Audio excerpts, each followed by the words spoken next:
Hello, everyone, and welcome to another week of Trad Tasman Talk. It is Friday, the 3rd of April, 2020. It is 6 p.m. here in Melbourne. And it is 8 p.m. here in Auckland. And it's good to see everyone again. I'm making sure to redirect everyone to the Unshackled channel since we are only live on the Unshackled. And we likely will be for the duration of the lockdown. So thank you everyone for joining us. And I will repeat that one more time for the chat as well. There is no Right Minds stream because Tim's not in his studio and only has access to discount software. Well, I'm planning to upgrade it in due course, but as I've said to everybody during my broadcast here, it's obviously I've got all the basic things set up, but it'll eventually get better as people can see behind me. I've started to decorate the set behind me, so it's all improving all the time. Now, we were a few minutes late in starting tonight. We were waiting for James Fox Higgins to wrap up his latest show, which was quite interesting. It was talking about the death of democracy and the coronavirus pandemic, focusing on Hungary's Prime Minister Viktor Orban, who has now got the power to rule by decree, which, well, he was already not liked by a lot of the Western media and elites, and now they fear him even more. That's right. And his powers, his supposedly, he's the dictator, and he's got all of these powers, which is the same that Jacinda has now. I suspect similar to what Scott Morrison have and many other world leaders. But they're obviously very upset with Viktor Orban because he got the wrong memo when they said to him that you need to fight the virus. He thought that they were talking about cultural Marxism. Well, the kids are not at school, so there is the virus is killing cultural Marxism as well. Exactly. Suddenly everybody's a homeschooler. Everybody's working from home. There are some silver linings to all of this, and we like to focus on some of the positives and focus on some of the sort of calmer issues and break down a lot of the hype and the hysteria. And we'll be doing a lot of that on this show. I think we'll be going over what's been happening in Australia and in New Zealand, especially, and probably trying to take a stab at what the way forward is. But again, like last week, everything changes very quickly every day, and it's very difficult to make predictions. Oh, predictions about what government's going to do and what the virus itself is going to do. Now, remember, because we are on the Unshackled YouTube channel, which is monetized, you can send a direct super chat via the live chat by pressing the dollar button, choose your amount and choose your message, and we'll read it out on air in its entirety. But yes, last week I was listening to you talk about New Zealand's lockdown and Princess Jacinta from a Princess Palace, as I've decided to call it, or is she the Princess of China? That's another title that she would be worthy of, but in Australia they're all saying that look how well she's handled this, and if we do need to have a one world government, I wish that she would be the leader. But hearing you last week, I was sort of thinking, wow, it's not too bad what we've got in Australia at the moment. But this week we've certainly mainly our state governments have caught up in the totalitarian trophy race, as we call it. Absolutely, it is a big race to see who can outdo each other in terms of the lockdown, and they run on the mantra of saving lives. Stay home, save lives is the motto, and the idea seems to be that the more people you can force to stay in their houses, the more lives you will save, and that is not something that I see stacking up in any of the countries around the world, and especially not here in New Zealand. I think what we're going to see in the end, looking back, is an insane amount of damage that was done due to hysteria and panic. And people, I think, are going to regret a lot of the drastic steps that have been taken. Not that steps should not have been taken. There certainly have been reasonable steps to take, but basically saying that you could destroy the entire economy and save lives is something that I do not see working out, because the economy isn't about that's how the rich people and the multinational corporations. The economy is the economy, and by the way, those massive corporations are the ones that are up and running in terms of just the supermarkets, right? The big names in here in New Zealand. Yeah, the big corporations are doing well in New Zealand. They're doing well, and what's been shut down in New Zealand, all of these small businesses, all of the family, what they call the mom and pop business, people employing people in their own communities, all of these businesses just wiped out. And where are they going to go from here? What are people going to have left when this is all over? Because we're already talking about, okay, well, 4 weeks isn't really enough. And if we're committing to a total lockdown, then you need to be able to eradicate it and make sure it doesn't come back. And so else it's not worth it. And so you've got to keep going and keep going and keep going. And very few people are talking about, okay, well, how do you get out of this? And hang on a minute, is this actually a good idea? Is this actually worth it? Well, New Zealand has taken the the full-on extreme approach that saving lives from coronavirus trumps everything else. Where in Australia, they're acting on the medical advice, but they're trying to keep as many businesses operating as possible. Scott Morrison has said we're not going to go to a full lockdown just to satisfy some people who are demanding it. We're not going to shut down businesses where there's not medical advice to do so. And you mentioned last week that even the takeaway outlets are closed there. You can't get even Macca's or KFC, which is our fast food restaurants are still open, and even the local cafe can still be open as long as it's takeaway or delivery. I had drive-through KFC last night. Was still as tasty as ever, but it was a quite. It was probably laced with viruses, Tim. It was quite a mechanic process. Jacinda could have saved you. Well, all I had to do was, when I got to the thing, is I obviously put my card out to pay pass, make sure that I didn't touch any of the actual FBOS machine, and the guy handed it to me, make sure that there was no way our hands could touch or anything like that.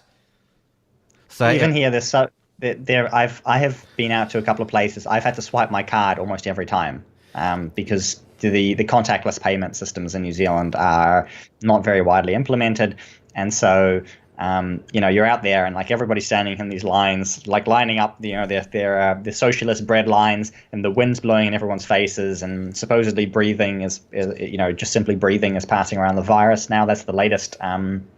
That's the latest hype. Whether it'll hold, because again, every recommendation changes every other day. So basically, everybody's standing there in line infecting each other. For what? Why? We've got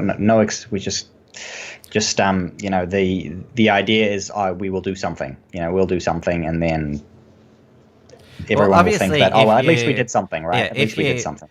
If you literally went the full Wuhan lockdown, where people weren't even allowed to go to the supermarkets at all, they're not going to do that in Australia. They already. The people, when they were uncertain about whether there would be a full lockdown, did all the panic buying there. That now that people know, because we had a National Cabinet meeting today, Scott Morrison announced that there were no further containment measures, and said that, as James Boom pointed out, we've moved to the suppression phase of not the people, but the virus. Yeah, the virus. We're not suppressing anybody. Don't worry, guys. You're not being suppressed. And the thing is, in New Zealand, supposedly in the elimination eradication phase, where they say, nobody dying is a good thing. But we lose 900, so nearly 1,000 people a year just on ordinary flu. And so who's not to say that, okay, well, certain losses here Well, you've had are one acceptable. death now. You had your first death. We've had one death. That's right. It was a lady in her 70s.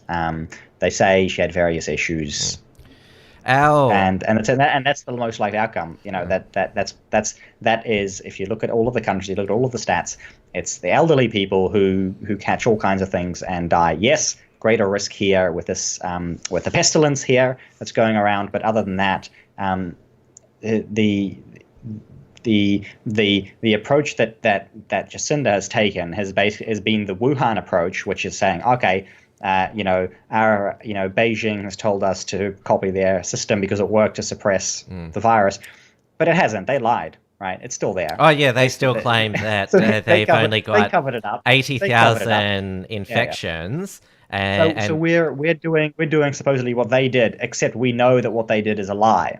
So why are we expecting any kind of outcome? In Australia, definitely the animosity towards China, both in the mutterings of the ordinary people and in the political leaders, has increased. Politicians such as Malcolm Roberts from One Nation and George Christensen from the National Party have come out and said that we should be seeking compensation and reparations from China for creating this virus, whether it was through the bat soup or the accidental or intentional release from that bioweapons facility outside of Wuhan. And they have opened up again the wet markets in China now, selling bats and dogs and bats. Yep. Yeah. So exactly, it's the same. Nothing ever changes. Yeah, Josh Frydenberg has basically made himself the teeth in the tiger of the Foreign Investment Review Board, because most people viewed that as a toothless tiger just waving through all these Chinese acquisitions. Now, Josh Frydenberg has said, I'm going to have the ultimate say on whether these foreign investments happen or not. And of course, he's inclined to say, and it's now illegal to ship medical and essential supplies over to China. Now there's been, I'll play it for you now. This was an Australian outside the Chinese consulate in Sydney. Let's have a look at this gentleman here. It's gone viral. Wake up, Australia! No more shit from China! No more shit from China! Death to communism! Filthy f***ing commies! 5 million people leave your country. Spread that filthy f***ing disease worldwide. Just like SARS, swine flu, avian flu. They've released all these f***ing viruses.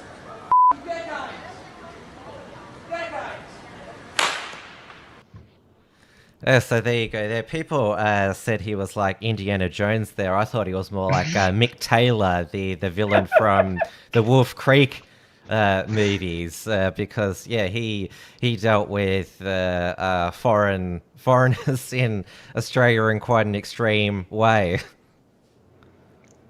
Yes, but yeah, that gives you a signal of sort of the underlying feeling in Australia. Not a peep here in New Zealand. Not a peep here in New Zealand. Because of course we know the major parties are owned by China. The National Party, Labour Party, they all get their massive donations from China. The rest probably from industries connected to China who don't want to make too much of a stir. Very, very little noise at all. We hopefully will get a little bit more of that into the election season. We'll see. I actually remember now the debate a couple of weeks ago. They had a university debate and actually had the guy from the Opportunities Party, which is sort of like the radical, the alt centrists. Yeah, the radical centrist party. Yeah, those guys.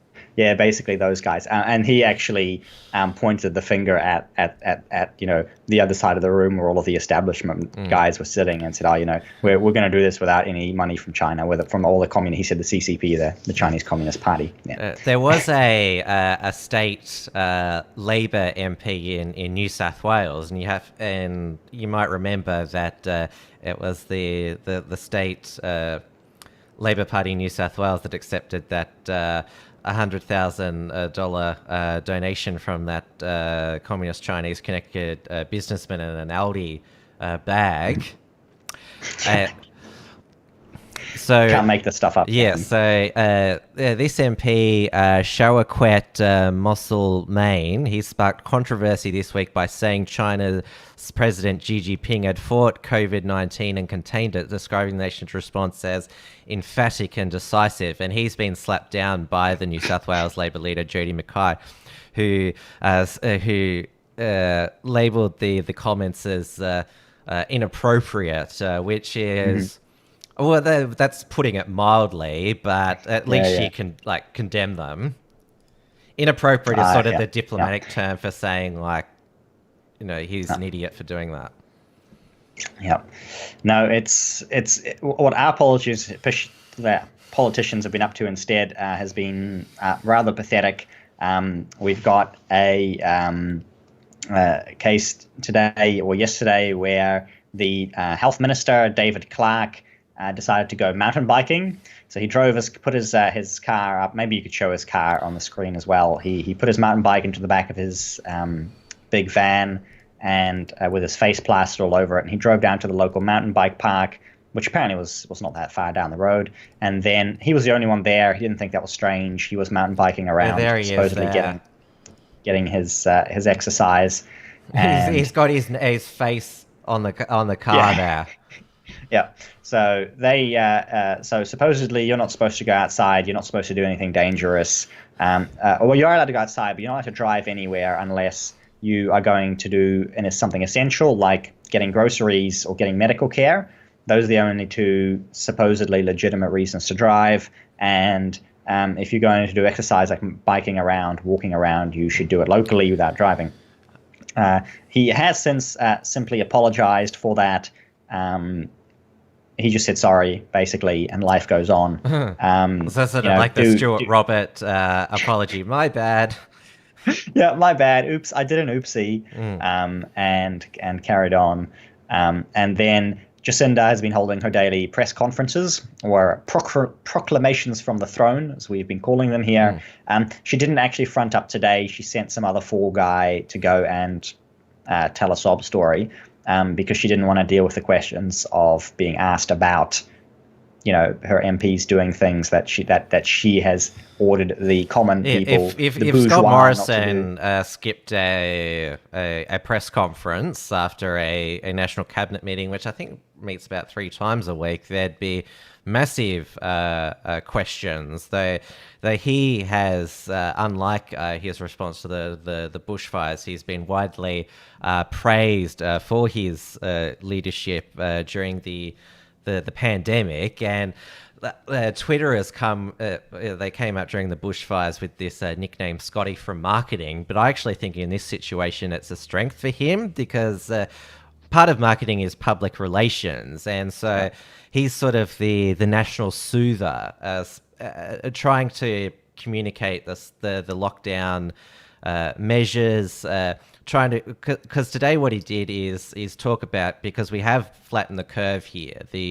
It's not rising at a rapid rate. In fact, the daily infection rates are starting to decline, are in single digits in the rise. And he's said, thank you, Australia. All we need to do now is just keep doing what we have been doing. If we'd continued business as usual, we'd have, because we've got 5,000 cases at the moment, we would have had over 10,000 cases. So he's trying to sort of say to the public, I know this is hard, but this is worth it. Look at what we achieved. We're just got to keep at it. So it's complete opposite from Jacinta in this situation. Absolutely. And if you've looked at the numbers from South Korea, from Japan, from Taiwan, from Singapore, they've done mostly a similar thing where they've kept, social distancing, no unnecessary gatherings. They've kept things reasonably open and very little spread going on there, according to the numbers. And they then are going, it seems they're still slowly tightening it. Like the hysteria keeps getting ratcheted up, but there gets to a point where it's like, well, there's nothing you can do about it. Yeah. Right? You've got to say, okay, we have the medical infrastructure to deal with this. Go back to normal, essentially, and let the hospitals deal with the sick. We've definitely in Australia the as demonstrated by Scott Morrison's press conference today, there were no more measures announced. People now have a feeling and understanding what the next 6 months are going to be like. I know our Victorian Premier, General Andrews, has said there's going to be a stage 4, but he doesn't know what it'll be, which is... we'll make it up when we get there. Yeah, which I don't think is like, just announce it when you've decided it.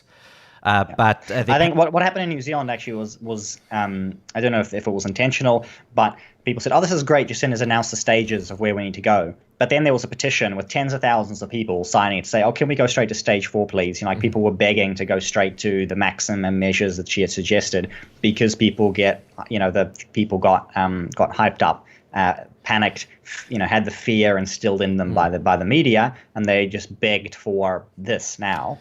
And then you have, a lot of these people now suddenly being like, hey, wait, no, that's not what I really wanted. I didn't think it was going to be like this. And so whether this was a good strategy by Jacinda, or perhaps what seems to be more likely based on everything else the government is doing, sort of accidental incompetence, that seems to me the most dangerous thing this government has to offer, is its incompetence. And it gets lucky because it's got the media to push its propaganda.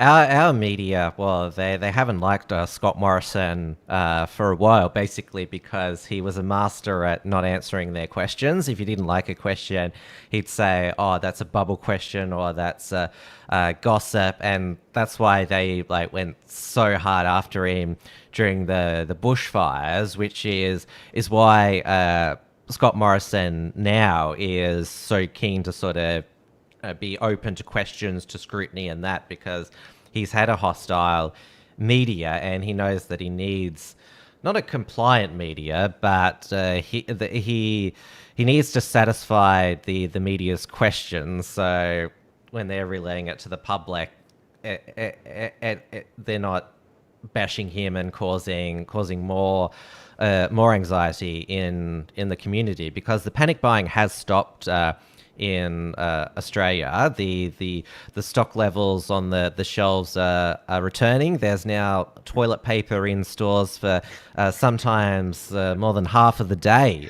And here in New Zealand, you're going to get to the stage now in New Zealand where Amy was at the shops the other day and said they had toilet paper stacked out the door because everybody had been panic buying so much toilet paper that they can't get rid of it anymore now because they ordered in more to keep up with demand, and now nobody wants toilet paper anymore.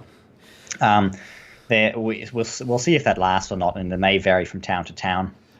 But Coles have they are announced, able to keep, our second major supermarket has announced they're lifting some of the purchase limits, which is another good sign. I'm just going to read out the super chat here. Yeah, I was getting to it. You go for it. All right, I'll go. So it's from Clarky. Clarky is a female, isn't it? Yes. Okay. You got in trouble for misgendering last episode. Yes. So thank you very much, ma'am, for the $10 New Zealand dollar super chat. The infantilizing from our dear leader is infuriating. Can't even be trusted to handle our own packages.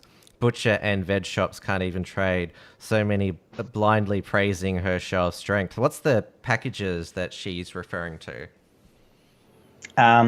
You can only use Post. I think Post for essential services. I think that's it. And if you're a non-essential business, you're not allowed to send packages around either. Well, so, there's been no restrictions on our ability to send things because but you don't have an outright communist prime minister. That kind of makes a difference a little bit, just a little. I feel like that's got just a teeny something to do with what's going on here. Yes, and I mean her approval ratings are probably above 50% or whatever. Labour Party polls will be somewhere above 50% now because that's the way it goes in time. But hey, she hasn't gone the full Rodrigo Duterte model yet and said that anyone protesting in public or causing mass Breaching the law. disturbance will be shot on sight. Yes, now that's welcome to. He was doing that before Duterte in the Philippines with the drug dealers and users. So it's not really a step, like a... No, he enjoys threatening to shoot people, and I'm sure he's actually threatened to shoot more people for different reasons as well. So anyway, that's the next level up. And I've been saying it about other countries. Once you tighten the lockdown, like, what's the next step? Are you going to shoot people who leave their homes? But we can't joke about it anymore because yes, that is the next step. You mentioned last week that other police doing widespread, just random stops. Have they set up traffic like so as far as the police, at least in terms of that, so the army, there's been discussion about the army, but the army is not being used at all. But they're on 1 hour standby. The police are doing certain checkpoints, perhaps between towns in rural areas where I can't see them. Where I am in South Auckland, lots of cops around doing stuff, but I have not seen them pull over anybody. I've not seen any checkpoints, not seen any roadblocks. I've had to guide a few times. No issue at all. What about travel between the North and South Island? Because I think I asked or speculated about that a couple of weeks ago. Essential only, yeah. So the ferries and flights are still going. The police helicopters, and Amy just said that in the chat, the police helicopters are going all the time, especially at night. And we always did have a lot of police helicopters in this part of town. But they're going more than ever, hearing more sirens than ever as well. It's hard to tell what's going on. I suspect an increase in crime for whatever reason. As far as I can tell, the drug dealers outside are still doing business as normal. So they're not the last bastion. They're not throwing them out the helicopter then. No. The last bastion of capitalism is still alive and well. Other than that, nobody else seems to be doing anything much. Obviously, since Australia's a federation, the states run the healthcare system and the police force there, and different states are introducing more draconian measures than others. Western Australia has probably got the most draconian, and at midnight on Sunday night, they are basically declaring de facto independence. If you're not a West Australian, you are literally not welcome at all in the state. This is from Mark McGowan, the Premier of Western Australia, to any eastern staters thinking of coming to WA. Don't come right now, you're not welcome. So they're going to have a hard border closed, and they've also, Mark McGowan's also deployed drones to make sure that people are obeying social distancing. If they break those restrictions, then they'll get an ankle bracelet. If they break that, then they could get 10 years jail. We've actually got our own our own semi-declaration of independence here up in the far north, and you may have seen it, but one of our famous former politicians, Honi Harawira, set up roadblocks in Northland, these fake medical checkpoints where him and his bros and his cousins basically set up roadblocks and it interrogated people going in and out of Northland, which is basically only one or two main roads once you get up there. Yeah, anyway. I remember now. And the police just let them do their thing as far as we can tell. Yeah. I see our resident Northlander in the chat is very happy with that. Maybe you would be too, but they do have some virus up there. It's Kieran. Sorry, it's too late. It's too late for him to stop it. It's already infected. It's already infected the independent North now. Well, Western Australia, because it is already Australia's largest state, I'm already using in the past tense, but they've already subdivided their new nation into regions now and restricted travel within the regions. I know that they're, because Queensland, I might not... in terms of how the population is scattered, Queensland is Queensland being a large state. There have been calls from the North and Central Queensland MPs, state and federal, to shut the border with the southeast. They don't want the southerners to come up north and infect them and overwhelm their health system, which seems a common sense thing to do, because Brisbane is it's miles away from Townsville and Cairns. And it's one of the things you get with the socialized medicine, which is lovely. You can see now how lovely socialized medicine is because your all the elective surgery has been cancelled or postponed. I'm even hearing from people who have cancer surgery being delayed, for a couple of months or whatever. If you've got cancer, you could be dead by then. But apparently we're busy saving lives, so we have to delay people's cancer surgery. If you're wealthy enough, you can still get around that and pay for cancer surgery somewhere else if the private hospitals are taking you. We've had the restrictions on elective surgery, though I haven't looked into myself what elective surgeries have been cancelled. It's a sort of the only sort of elective surgery I can really think of is like boob jobs and tummy tucks. That's sort of what I think of. They're cancelling people with eye problems who need who need various other operations, those who need knee hip operations, anything else. I mean, anything that's not going to kill you straight away. And they seems like to a large extent cancer is being included in there because you still got a couple of weeks or months to go. Who knows? All of it is on standby to deal with the supposed expected influx of people who need hospitals. It's things like, well, okay, if we need massive hospitals, don't we have the army trained in that? And I know they're doing this in the United States as whatever, right? Get the army to set up field hospitals and redirect excess people to the field hospitals or whatever. But that's the way it is. They say, we're saving lives. We can't put value on lives. Well, you do. When you've got socialized medicine, you're deciding who lives and who dies almost every day in terms of what drugs you're funding, what surgeries you're performing. You've only got so many beds. You're making all of these decisions all the time. And right now, they're putting all of this focus on this disease that seems to have the people who end up in hospital end up needing fairly advanced care, but the bureaucracy is too great. New Zealand is just not ready to actually increase capacity in any way, and people are going to die because they're not going to get the care that they don't need because they don't have coronavirus. So maybe you should find a way to inject yourself with some coronavirus if you need cancer surgery, and maybe they'll hook you up. Because if you die from the cancer while you've got coronavirus, you're still counted as a coronavirus fatality there. Probably, and so it goes. And the same government that's saying, "Oh, yeah, we want to save lives." What are they doing? They pushed abortion, complete full legalization with no restrictions on abortion in the middle of this. That's 14,000 deaths caused by the government every single year, and even some of our worst case coronavirus deaths were supposedly around that number, around 14,000. So that matches, that seems to match up pretty closely to that. They're trying to push in a euthanasia bill at the same time. Like I said, they're pushing other surgery back. If you're murderers, we have various murderers who spend a couple of years in jail and who are let go, or ones who are maybe even under house arrest at this point. They don't really care about saving lives. They don't really care about you.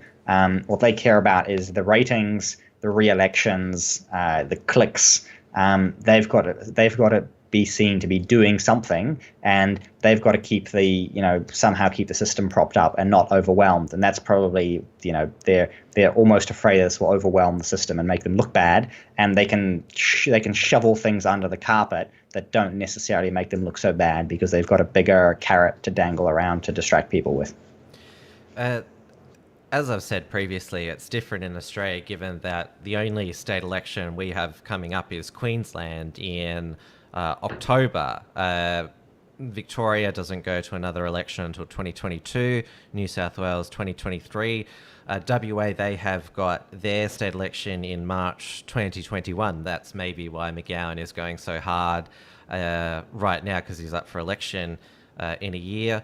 South Australia, they don't, and Tasmania, they don't go until 2022 as well. The states, their primary reason for going hard and in some cases strictly draconianly enforcing these containment measures is because they run the health system. And Daniel Andrews in Victoria is preparing for the worst. He's explored using our exhibition and convention centre as a makeshift morgue. They did strike a public-private hospital partnership, because since elective surgeries most of them are not being performed. One of the private hospital operators announced that they were closing, and so the state government stepped in to collaborate with them to create more ICU beds, and because so they're more motivated, as I said, because there's not an election for a while.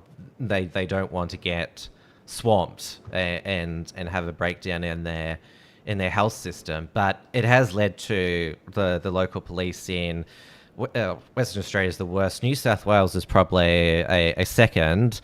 I've shown this before, this public health restrictions on Gathering Movement Order 2020. So this is under, these powers are granted under Section 7 of the Public Health Act 2010. And so these are the only 4 reasons why you're allowed to leave the house.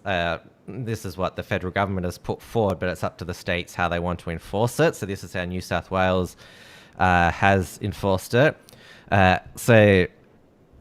This order directs that a person not without reasonable excuse leave the person's place of residence. Examples of reasonable excuse leaving for reasons involving obtaining food or other goods and services, travelling for purpose of work, education, if can't do from home, exercise, medical or caring reasons. And because public gatherings have now been restricted to 2 persons. Exemptions are gatherings of members of the same household, gatherings essential for work and education. You can get 6 months jail or a fine of up to $11,000 for individuals and $55,000 for corporations. At the moment, the police in New South Wales and Victoria, they're mainly patrolling the public parks and venues where normal like social gatherings have happened, doing those spot checks on people who have been instructed to isolate, and they've issued fines to businesses that were operating. There was a bar in Fitzroy in Melbourne, which is the inner city area. So one of sort of Labor's constituent seats there was frequently having people dine in, which is not allowed if you're about. And there was also a brothel that was operating in Geelong as well. That they got a tip off from neighbours. There are all these cars in the street there. So those are in Victoria the 2 businesses that have been fined. I haven't heard any stories of random traffic stops of police asking what's your business for being out, though people I genuinely think that is not appropriate. That would be going too far. Just sort of stick to patrolling the beaches and parks and doing the spot checks on those who have been ordered to isolate. But it's a case of the police. Sometimes they do want to flex their muscle, but they also want to seem like they're doing something. Like police cars in the parks in Sydney drove onto the parks themselves, going up to people who are sunbaking or reading books, not breaching social distancing, but just not there for essential reasons. Yeah.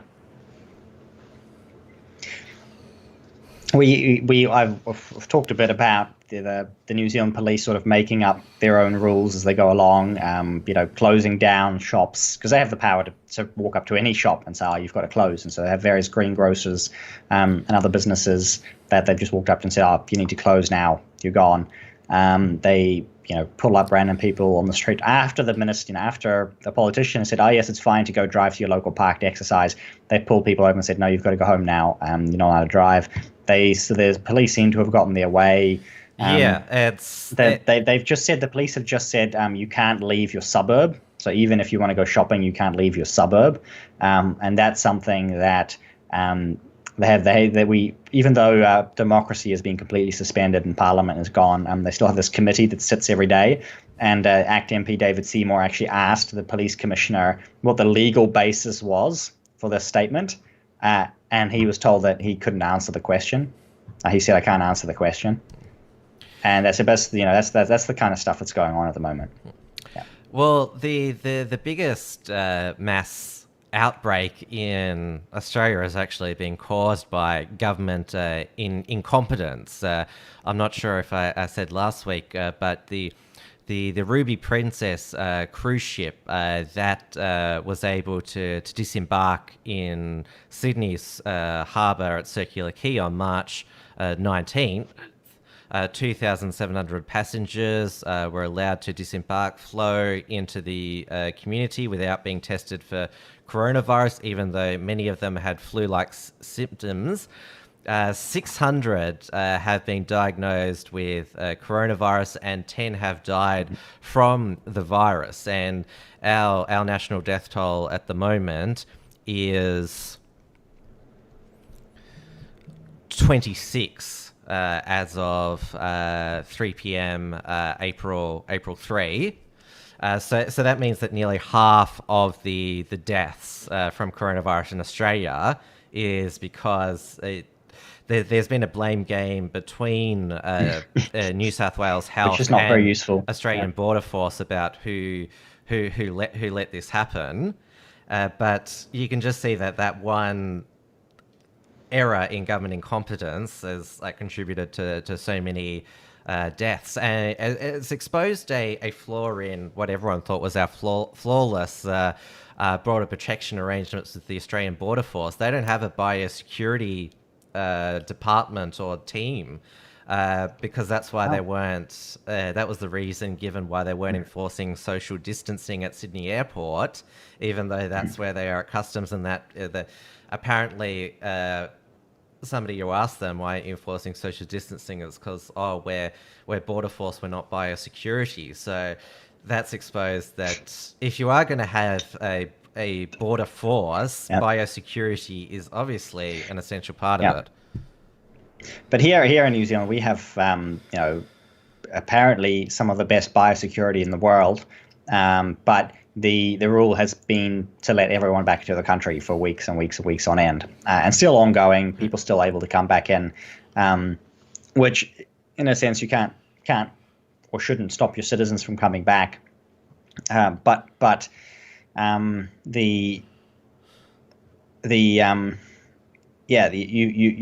more cases of the virus here. But like you're saying, you're talking about the death toll again. Coming back to what we said at the beginning is. If you look at a regular flu season, you could say, okay, well, this is a bad flu season. We can take double the numbers or something like that. That's not being done. There's no comparison. There's no measurements. It's just, oh, yes, one person's died. 10 people have died. 20 people have died. 100 people have died. None of that is necessarily an irrelevant, without any context, that means nothing, because people die every single day. And people get sick and die every single day. And so, it's all about the panic and the hysteria and creating fear in people, and not looking at what's an acceptable risk. That's a question they will not answer. What's happening in Italy and Spain and in New York, where in New York now the death toll from coronavirus has exceeded 9/11. So there is a comparison there that, yes, we've had a low amount of deaths, but we don't want to end up like Spain or Italy. Yeah. And they've made that judgment that it's just not worth relaxing any of the restrictions anytime soon. But they've made that without then looking at other countries that haven't had the same outcome as Italy and Spain and New York, where simple procedures like the social distancing, the gatherings, people working from home, without entirely trying to destroy the lives of possibly hundreds of thousands of people, right? If you've put years of your life, and you're a young person, you put years of your life into building this business, you put years of your life into saving up money, getting a house, you've got a mortgage, and now your job's gone. You put all this work into a business, it's gone. For hundreds of thousands of people, their lives, their livelihoods could be ruined, could be over. You could have all kinds of run-on effects where people die of various other reasons, where people are reduced to a life of poverty. Suicide. And I've seen people suicide, and on it goes, and various other complications. If there was some analysis from the Wall Street Journal about the death toll in villages in Italy, where they compared it to that of last year, and you say you had a town where normally the deaths were like 150, and This year they were like 500, but only 200 or so were of the coronavirus. And so primarily either those other deaths are undiagnosed virus or whatever else is going around, or somehow somehow run on effects for whatever reason, right? Maybe the hospitals are full, maybe they've pushed surgeries back, maybe they've reduced other care. That will become incredibly hard to diagnose. But either way, the death rate, the death toll in those areas was rising at least double that of what was diagnosed as coronavirus.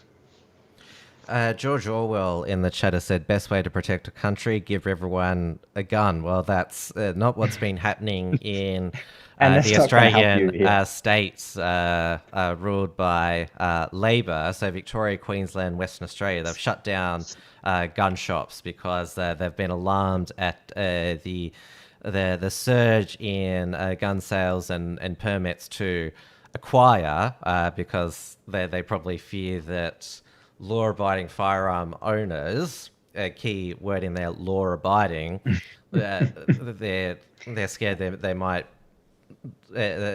be wanting to lead some revolution or civil unrest. I had Jason Selms on my Wilmsfront program Wednesday night. He hosts the Australian hunting podcast. He's also familiar with the New Zealand situation to basically reply to these politicians who say, "Oh, no, this is not a good development at all." I'm not sure if they've ratcheted up gun control in New Zealand during this time. No, they've just the latest announcement I saw, because they complained when people, it was the last day to buy stuff. So people, like all the stores had lines, and it was the duck and roar sales were on at the gun stores at the time. So they were queues outside all of the gun stores because everyone thought, oh well, I'll go hunting out in the bush during all of this. And they announced the next day, no, you can't actually go hunting. You can't go anywhere. You've got to stay in your house. So the gun sales have stopped, same as everyone else. What I saw today was from Gun City, where they sent out an email saying you could buy stuff today and pay by lay-by. You could basically place an order today, and they said when we reopen, prices will go up. What's that? Zip Pay is becoming the most popular. It's not lay-by, but it's buy now, pay later, and you've got to pay later before they jack up the interest. We've also, I'm not sure, the rental and tenants situation in New Zealand. We haven't talked about the social welfare net being expanded during this time, because in our australia.gov.au has got the list of new government programs, subsidies, support packages. So we now have universal childcare in Australia. It's now free for everybody. We have two forms of welfare payments to individuals. There's the job seeker and job keeper payment. That's on top of the coronavirus supplement payment. There's a 6-month freeze on rental evictions. There's not a freeze on paying rent. Landlords and renters are encouraged to talk about short-term agreements. And there's also, obviously, there's going to be more money for mental health, telehealth, domestic violence services, and emergency food relief. They're starting to figure out what's going to go wrong here. And so it's a conservative government. I know this is some aspects of the media being facetious, but we're sort of now in a total welfare state now, and sort of fiscal conservatism has been thrown out the window for the time being. But basically, the Morrison government didn't know what else to do, what alternatives there were. So they've spent $320 billion so far. So we can just add that onto the national debt already. And same thing, New Zealand, up to $50 billion onto the national debt. That's for us to pay off later, for our children, our grandchildren to pay off eventually. And meanwhile, we've got fruit rotting in stores. The growers can't export. They can't, their contracts with all of their normal suppliers have dried up, so they can't get that food. The supermarkets have already got the supply chain set up. Some of them can't keep enough stock going, and they, obviously reluctant to set up all kinds of new contracts and supply chains, and they take time to come online. And it just gets worse. They've just announced that they've sort of had like an animal welfare crisis where we have all of these pigs and that something has to be done with them. So they've now authorized that pigs can be slaughtered and pork can be processed by butchers. So we had a bit of a talk about like, would halal butchers be able to operate to make halal meat? That's still under consideration. They're actually still not allowed to open at the moment. But instead, there's basically mandatory pork processing going on because somebody has to kill all the pigs and process the meat. The pig is dirty in the Islamic religion.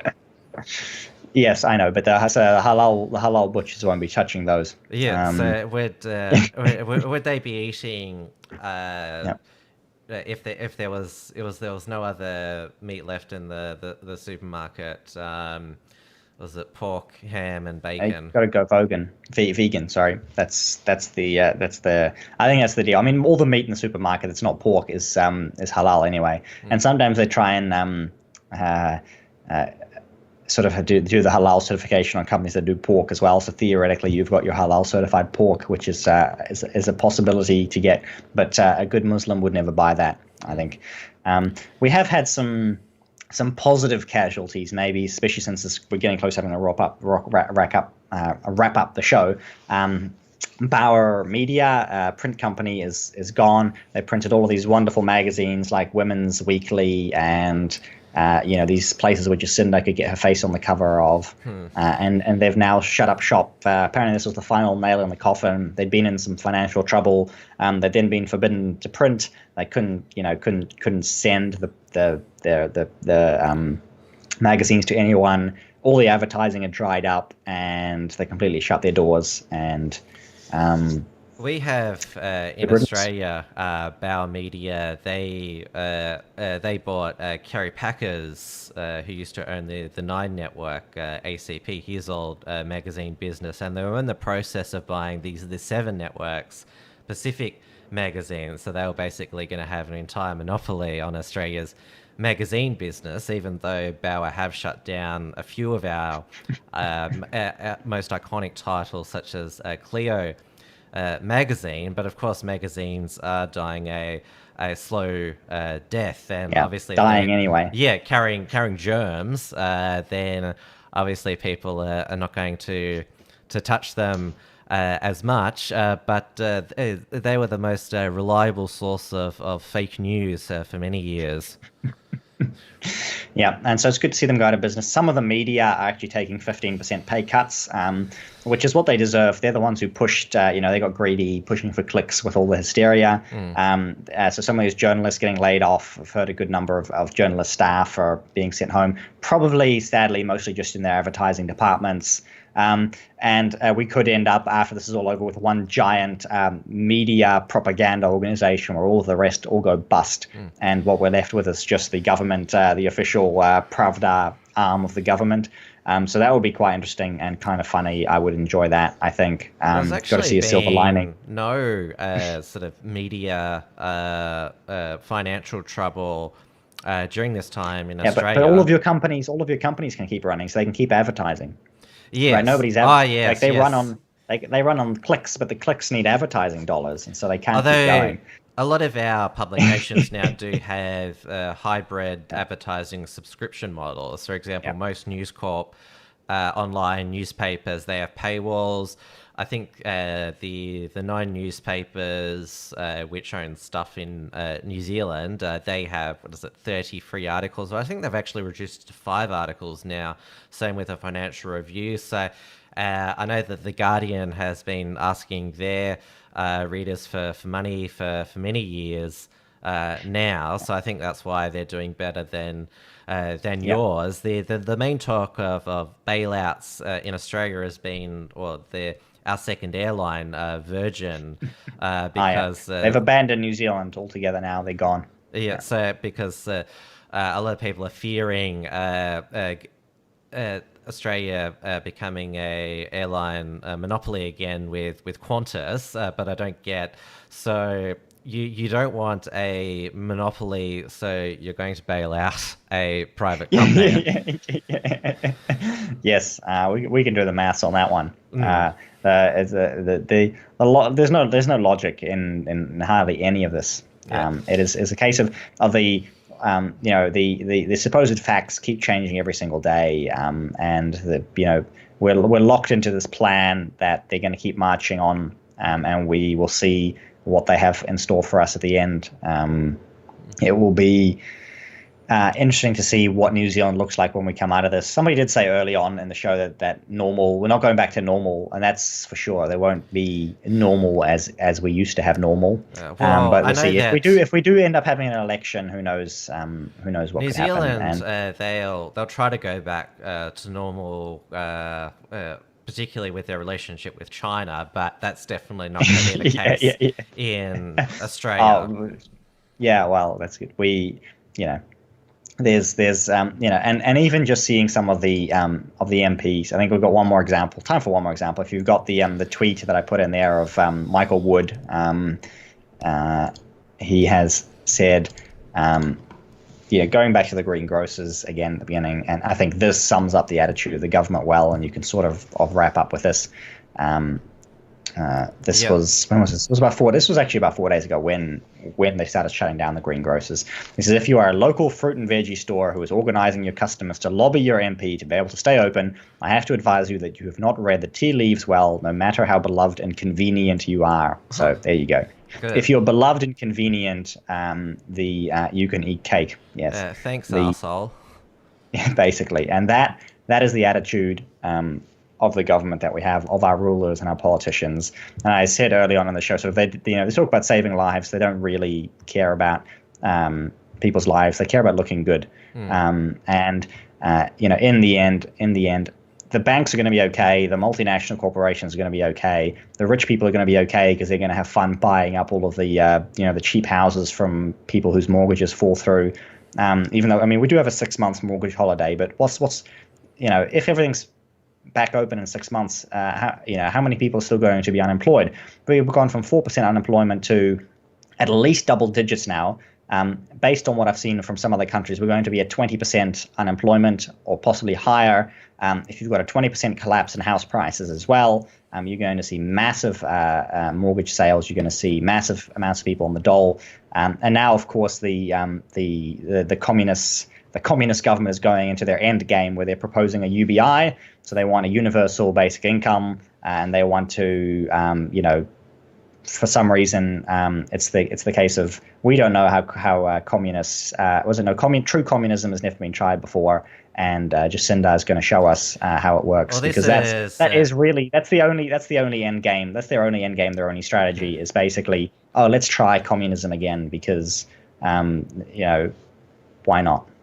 Retweaked communism, basically, because that's what sort of UBI is. And by the way, even in communism, the banks and the corporations and the monopolies, they walk away with all of your money. That's what communism is like. It'll be told, I can't believe it's not communism. yeah, exactly. So we're going to have the universal basic income, and it's So that's the end of it. That's the end for me. And we'll come back. Maybe next week we'll have some more news on the UBI. Maybe the election will be cancelled. Maybe we'll see how. We didn't talk much about the snitching that's been going on. I think everyone we had our. Maybe I'll let you wrap up. Police Minister in Victoria, Lisa Neville, say David Hiscock from XYZ wrote an article on this. Lisa Neville wants you to dob in your neighbour. And he wrote the typical caption, as he does for XYZ, "Big fat sister is watching you," because this is. I'll show you what Lisa Neville looks like.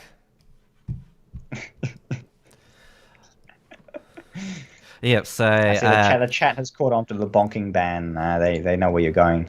Victorian Police Minister Lisa Neville has urged people concerned about neighbours or businesses breaking social distancing laws to call the police assistance line on. No, I won't give out the number. But yeah, so busybodies, they're basically in a dream world, peeking out the window, saying, "I don't like what they're up to." Yep. Now, I've heard stories, even family members who have had people yell at them while they're out for walks. Seen somebody trying to turn the garden hose on people walking by because apparently they didn't think that it was all, that person didn't live in my neighborhood. So it's basically setting up, a massive network of snitches. Saying, the website in New Zealand crashed. The police set up a website and it crashed. But thousands of people were trying to snitch on their neighbors. They then have a pricing, set up a new website, a new email address. Actually, they made it an email address because they realized the website thing didn't work because we had too many snitches. So you could send an email instead to dob in price gouges. So if your supermarket charges you too much for a cauliflower, you could go and email the government to tell them that they're charging too much money. So the monopolies that the government has set up are charging you too much money, and then the government is going to tell the monopolies to charge you, that they maintain. They're going to tell them to charge you less money for the stuff that you can't buy anywhere else. You mentioned the bonking ban. On Wednesday, Lisa Neville and Daniel Andrews said that visiting your partner if they don't live with you was non-essential travel, and that's the case in New Zealand. But they they walked it back later in the day, saying no, that's covered under care and mental health, and everyone interpreted because. The bonking ban, the terminology came from Malcolm Turnbull's ban on ministers having relations with their staff, so it's entered the colloquialism now. So it was a 6-hour temporary bonking ban in Victoria. And as I said, Daniel Andrews with shutting down all the pubs, clubs, cafes, restaurants, he's basically screwed over a lot of his voter base, and he probably didn't want to lose the degenerates as well. Here in New Zealand, even families who are split up, so if they're divorced parents and have joint custody of the children, going to see them or moving them backwards and forwards is considered to be non-essential. Wow! Apparently. So that's how cold-hearted Jacinda is, and all of these decisions, all of these rules, you can see just how absolutely how dark things are getting in New Zealand, and how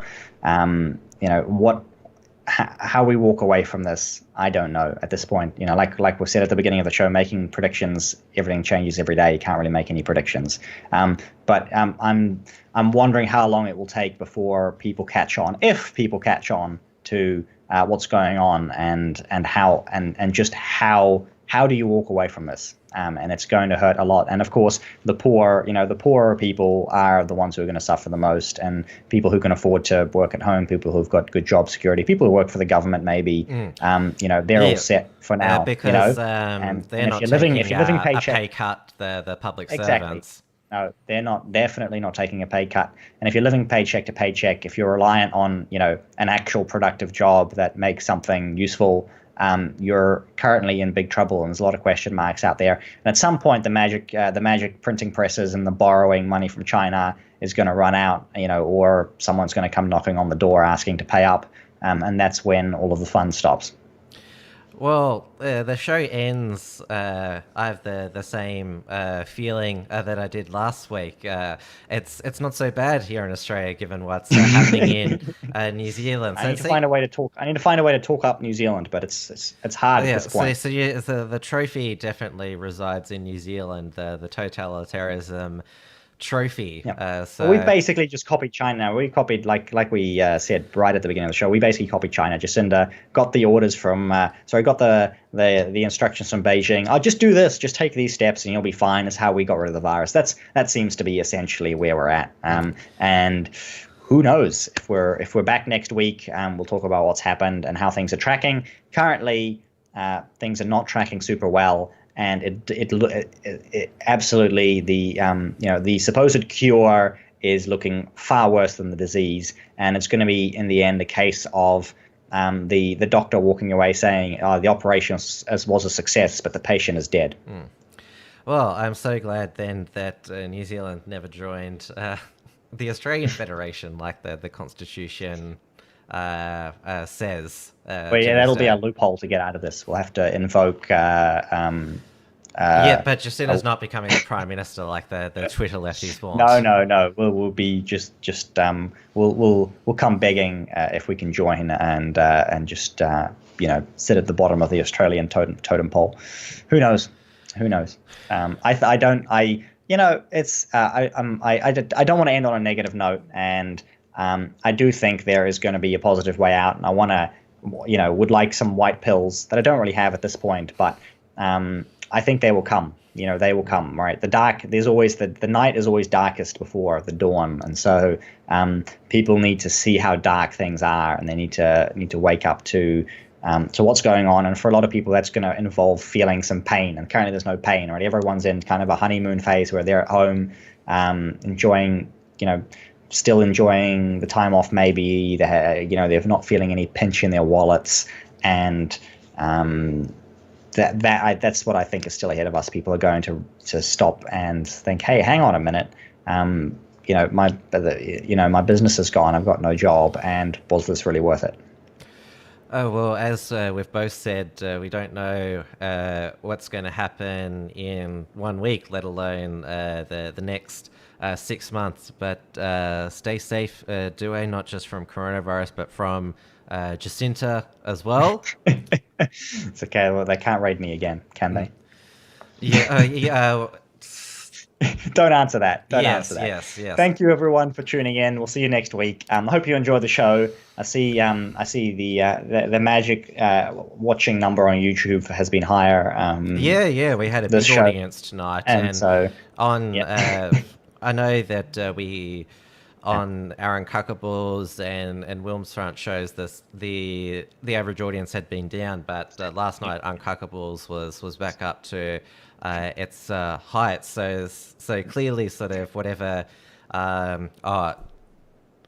YouTube was sort of doing. Yeah. we've got a reprieve. Yeah, that's right. So we'll take advantage of it while it lasts. I'm actually still really busy. I've still got heaps of work to do. We've got the kids at home, so I haven't been doing any writing. I'm a bit behind on the show notes. But thanks everyone for supporting the show. If I do have time to write any stuff in the next couple of weeks, it'll be on rightminds.nz. You can go there to support me as well and keep the site up and running. None of it goes directly to me. You can join us on our various groups on social media, and thank you to anyone who's come across from the BFD as well. I always embed the video on there, and all of my articles end up there. So thank you to the BFD for that. And that's it for me. Yeah, and of course, the unshackled.net, that's where you can find our articles, and also it's a hub for the latest Unshackled Productions episodes.